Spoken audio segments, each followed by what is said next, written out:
Amina, what do you know about that skill? Oh, please. Play a little hoop inside SoFi Center. I'm Matt Berry. Ahead of the playoffs tonight, cannot wait for that. Look, the first four gets the NCAA tournament started. I mean, it's another busy Tuesday here on the 2 p.m. Sports Center. Look, and it's St. Patrick's Day. Both of us, we both forgot to wear our green, but you're out there on the green. We'll get you ready for U.S. Venezuela in the World Baseball Classic. And Mel Kiper is here with his latest mock draft, and it's already been tweaked, Matt. It's been tweaked because we start with breaking news in the NFL that happened within the last hour. Adam Schefter reporting that the Dolphins are trading receiver Jalen Waddle to the Broncos. Miami gets Denver's first-round pick, 30th overall, along with the third and fourth-round picks. The Broncos also get a fourth-rounder from the Dolphins. Denver didn't make any free agent signings, but now make a big splash. Another quarterback is going to be Malik Willis, and Jalen Waddle fills a major need for this Broncos offense since 2022. He ranks second in the NFL in yards per reception, behind only George Pickens at 15 yards per catch. He joins the Broncos wide receiver room that ranked 27th in the NFL last year at 11.7. So, again, we mentioned Jeff Darlington as our NFL insider, joins us now.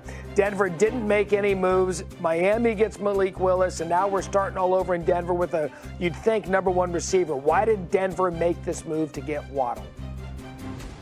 Well, let's start with how they got here, Matt, because you're right. They're the only team remaining in the NFL who has not signed a free agent, and yet they come out with this explosive move today. Now, for the past 10 days since the scouting combine ended, I'm told that the Broncos have been in touch with the Dolphins trying to quietly make this happen. They believe that Waddle fits perfectly with what they're trying to do with Bo Nix. Don't think so much like Cortland Sutton, more like Troy Franklin. They have an arsenal of wide receivers now in Denver, but they believe Sutton has a certain skill set for touchdown making, but they believe that what Bo Nix needs is someone more like Waddle. So they were willing to go out and spend. And by the way, they also, while understanding the magnitude of giving up a first-round pick, it's at the end of the first round. The other picks also at the end of those rounds. So they feel like they got the type of value they wanted for a player who obviously could have a huge impact right away. Yeah, that's right, because that first-round pick, that's always the shining toy when you see one of these trades, right? You get into the first round, you get to have multiple first-round picks. From Miami's side, it's interesting. They bring in Malik Willis, hoping that another change of scenery makes him into a franchise quarterback. But now you get rid of a speedster in Waddle, who's only 27 years old. What do you think Miami's thinking in this deal was?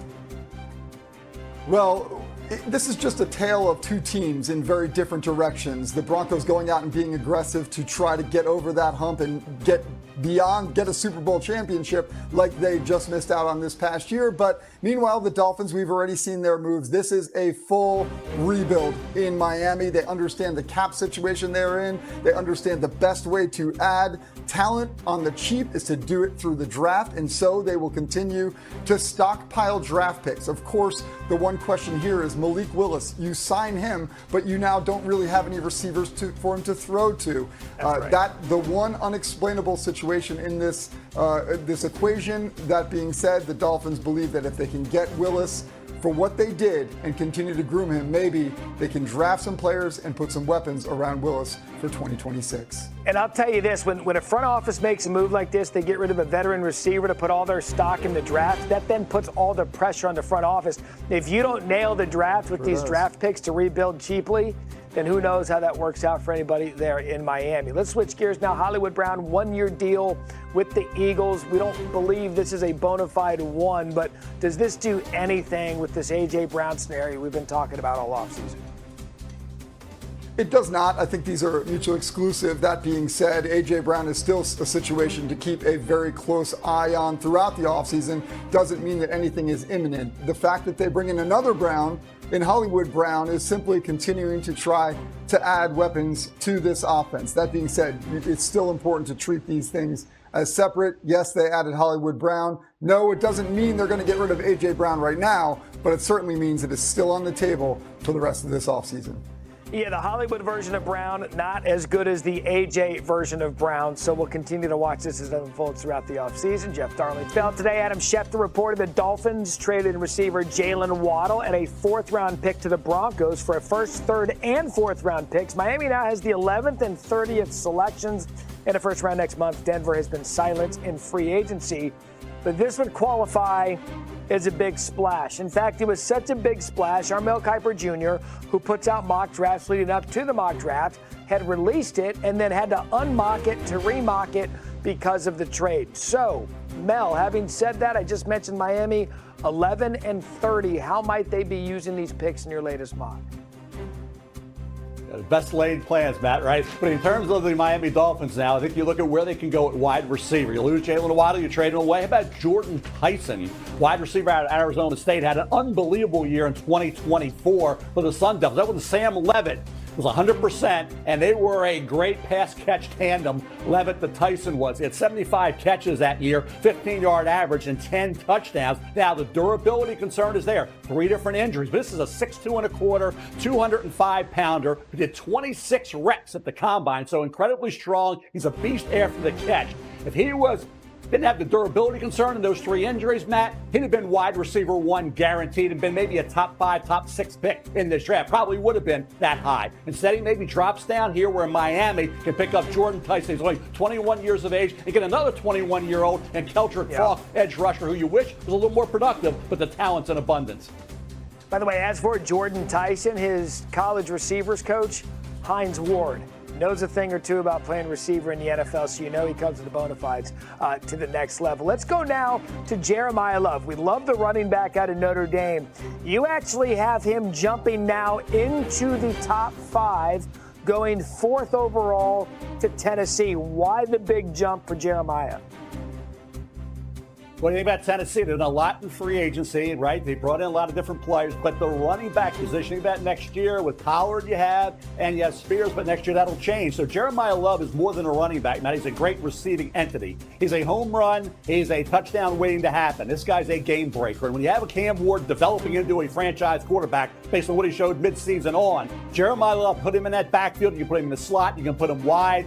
He is a dominant running back. This kid is a Bijan Robinson. He's a Jahmyr Gibbs, right? He's a Saquon Barkley. He's in that type of stratosphere in terms of running backs, and you get immediate production from these young backs that come right in as long as they can block, and he can, and he doesn't fumble the ball, Matt. He would be an outstanding pick, I think, for the Tennessee Titans and really help Cam Ward. Yeah, for a while we thought Kansas City was going to be the landing spot. Of course, they addressed that with Kenneth Walker in free agency. So, look, you got to hit a home run if you're the Tennessee Titans. A lot of bunts last year out of them. You got to hit the big play. Mel Kiper always the big play, Mel. Now to take a bite out of the Big Apple's draft process. So the Jets, they have a lot of roster holes to address going into year 2 under Aaron Glenn. Fortunately, they've got 9 total picks to play with. What's their best approach going into round 1, though? Amina, more so than any other team in the NFL, the Jets have the chance over the next 2 years to improve their roster through the NFL draft. Why? They've got 5 first-round picks between 2026 and 2027. That is the most in the NFL. Moreover, and I know that fans don't always love to hear this, people around the NFL, and I would put myself in this category as well, forecast a 2027 draft to potentially be one for the record books. It looks outstanding on paper, and not just at quarterback, but at other spots as well. So as far as the draft strategy this year next, if I'm the Jets, my focus is on premium positions and drafting for value. Don't draft for need. You've got too many of them, and you are not close enough to contending this year to be reaching for a player just because he helps fill a hole in your roster right now. I want players that impact the quarterback. Pass rushers, pass protectors, although they do have a good offensive line. Wide receivers and guys that can cover wide receivers. Those, to me, are the most notable positions for the Jets to attack between this year and next. Of course, quarterback also being in the mix if they love a player. Let's go to the other team that plays inside of MetLife Stadium. The Giants select 5th overall in April's draft, the highest pick John Harbaugh has ever had as a head coach. How do you think he'll approach this process? Well, the Giants have done some work this free agency to help fill some of the most notable gaps on this roster. So for the Giants, they have the opportunity to also go best player available, not just because of what they've done, but because John Harbaugh is calling the shots now. John Harbaugh is not worried about his job going forward. So if I am the New York Giants, there are a couple of names that you see on that best overall list right there that will be particularly intriguing if I am their GM, Joe Shane. Jeremiah Love, the running back from Notre Dame, maybe he's a pipe dream to make it to number 5, but he is certainly a player that I would be considering at number 5, even with some of the Giants running backs on the roster right now. Caleb Downs, the safety from Ohio State, would also make some sense because while this team does have a pair of safeties that are penciled in as starters, Caleb Downs is the best safety in this draft and to me a very unique player. I think with John Harbaugh as your head coach, you're more likely to go meet